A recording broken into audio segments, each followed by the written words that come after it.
Salam, selamat pagi saudara-saudaraku, sahabat media sosial. Semoga kita ada dalam keadaan sehat-sehat dan kita jangan lupa bersyukur atas anugerah yang Tuhan perkenankan untuk kita pada hari ini. Karena itu seperti biasa kita merenungkan bagian firman Tuhan dan saya mengajak kita sekalian untuk mengambil bagian di dalam perenungan saat ini.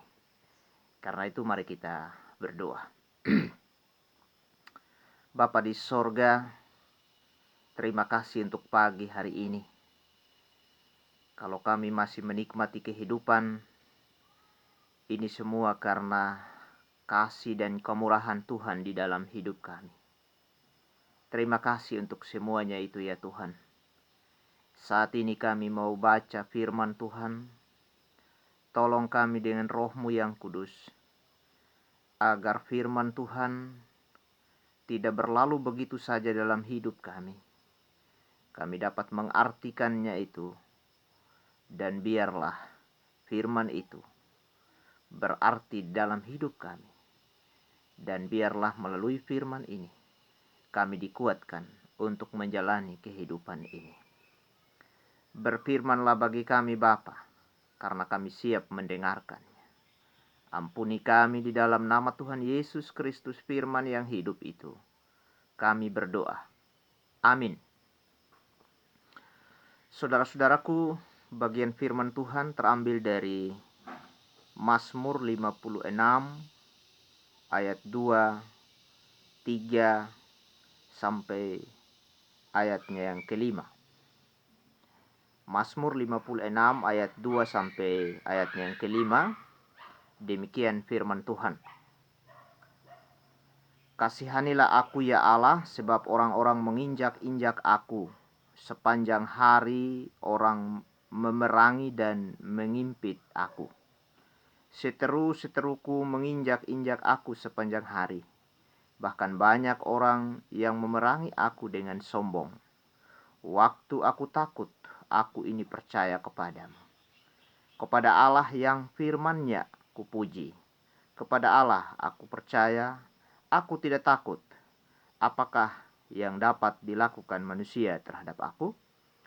Demikian firman Tuhan. Tentu yang berbahagia adalah kita yang membaca, mendengar, dan melakukan firman dalam kehidupan kita. Saudara-saudaraku yang kekasih dalam Tuhan kita Yesus Kristus, seringkali orang percaya kepada Tuhan ketika ia mengalami hal-hal yang baik, mendapatkan kehidupan yang nyaman, bahkan mendapatkan penghasilan yang memuaskan keinginannya, dia semakin lupa dan ia mulai mengandalkan kekuatannya. Bahwa segala sesuatu yang ia dapatkan itu adalah kekuatannya sendiri.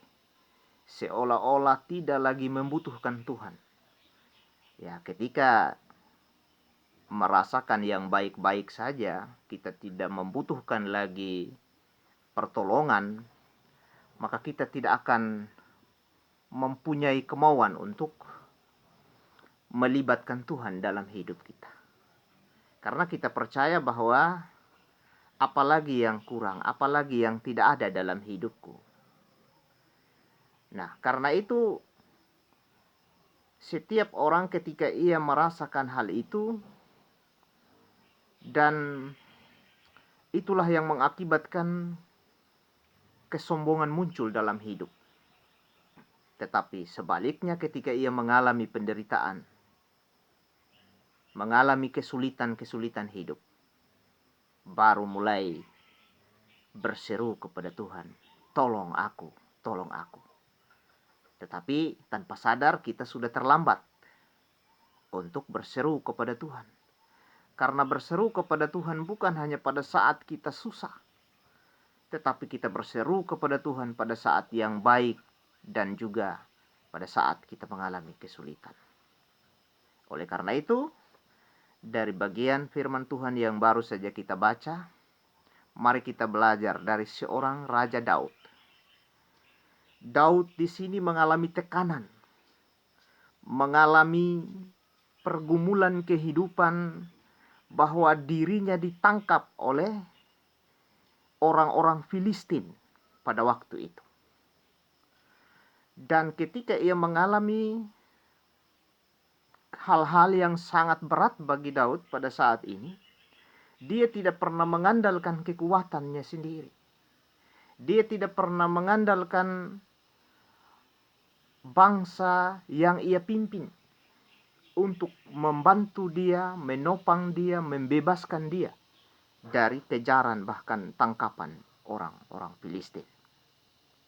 Di sini sudah sangat jelas dalam firman-Nya, "Kasihanilah aku ya Allah, sebab orang-orang menginjak-injak aku. Sepanjang hari orang memerangi dan mengimpit aku." Daud percaya betul dalam pujiannya bahwa di dalam kuasa Allah akan mampu melepaskan Daud dari tekanan kehidupan orang Filistin.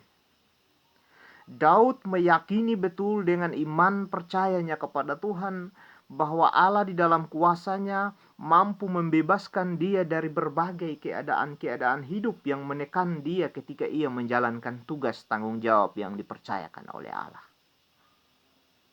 Karena itu kita belajar dari seorang Daud di sini di dalam berseru kepada Tuhan, memuji Tuhan, bukan hanya pada saat ia merasakan penderitaan, tetapi juga sebaliknya di dalam kehidupan yang baik pun Daud pun dia memuji Tuhan.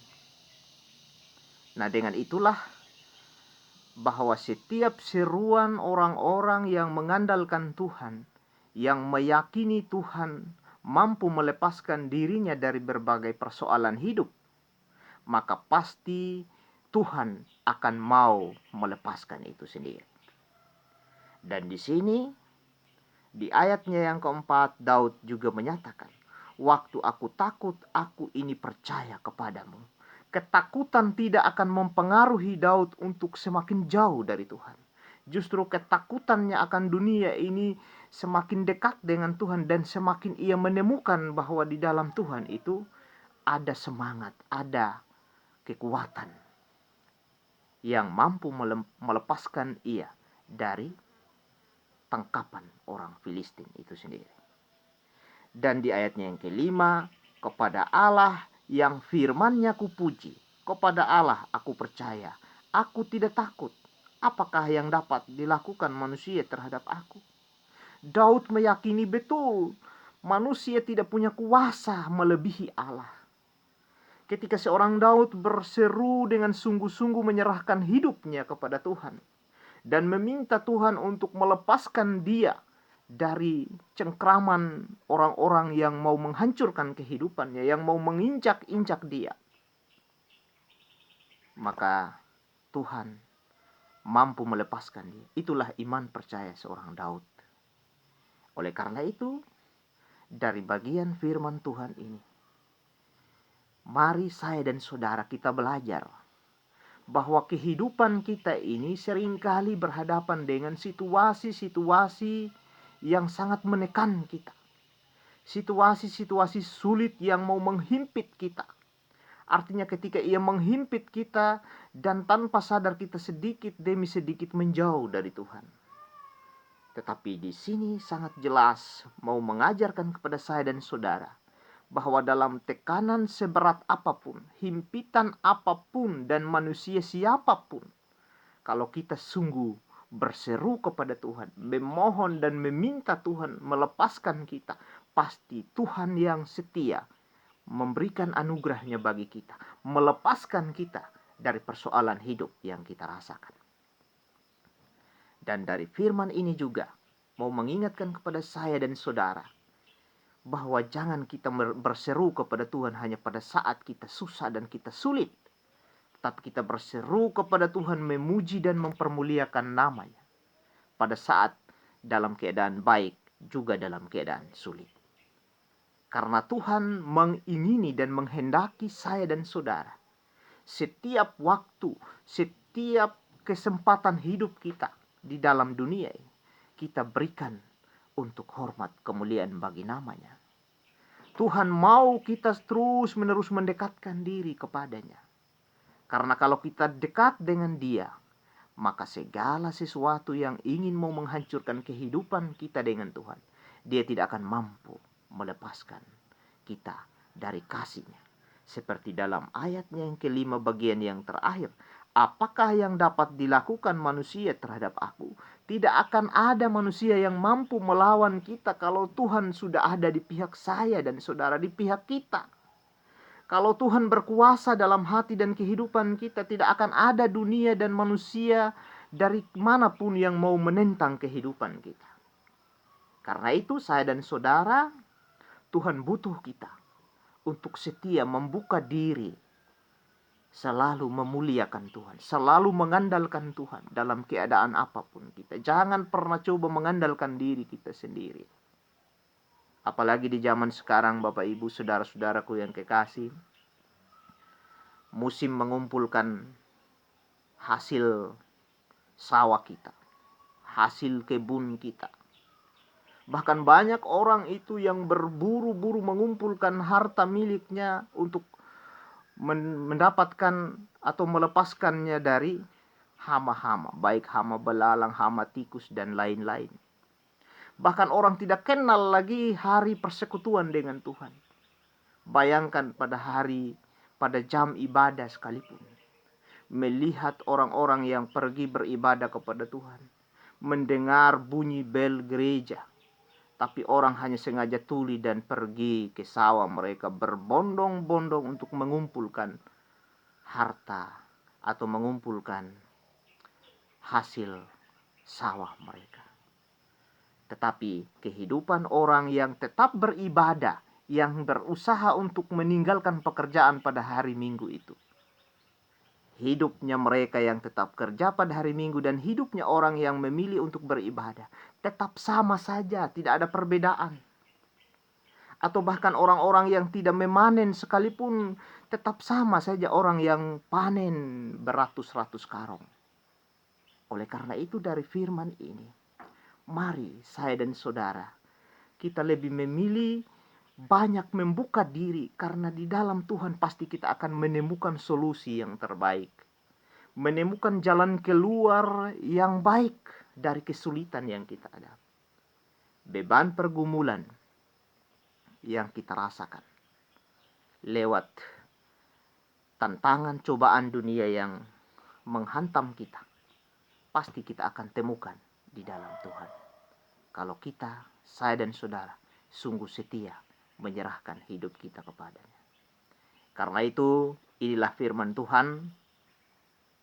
Andalkan Tuhan, jadikan Tuhan sebagai dasar pedoman, berseru menyerahkan hidup kita kepada Tuhan, kapanpun dan dimanapun kita berada. Di saat kita suka, di saat kita duka, jangan pernah tinggalkan Tuhan. Andalkan Tuhan, karena Tuhan adalah yang mampu menyelesaikan persoalan kita. Biarlah kiranya Tuhan Yesus menolong, memberkati kita dengan firman-Nya. Amin. Saudara-saudaraku, selamat beraktivitas pada hari ini. Tetap semangat dan selalu andalkan Tuhan. Biarlah segala beban, pergumulan, bahkan kekhawatiran kita, terlebih khusus sekarang ini hama belalang sudah masuk di wilayah Anak Kalang, dan masih banyak lahan-lahan atau padi yang belum dipanen. Mari kita terus semangat untuk ada, dan kita selalu memohon biarlah Tuhan yang berkarya dalam hidup kita, agar segala kekhawatiran itu tidak terjadi dalam hidup ini. Kita memiliki optimisme dalam hidup, sehingga segala sesuatu akan ada sukacita, damai sejahtera Allah. Salam.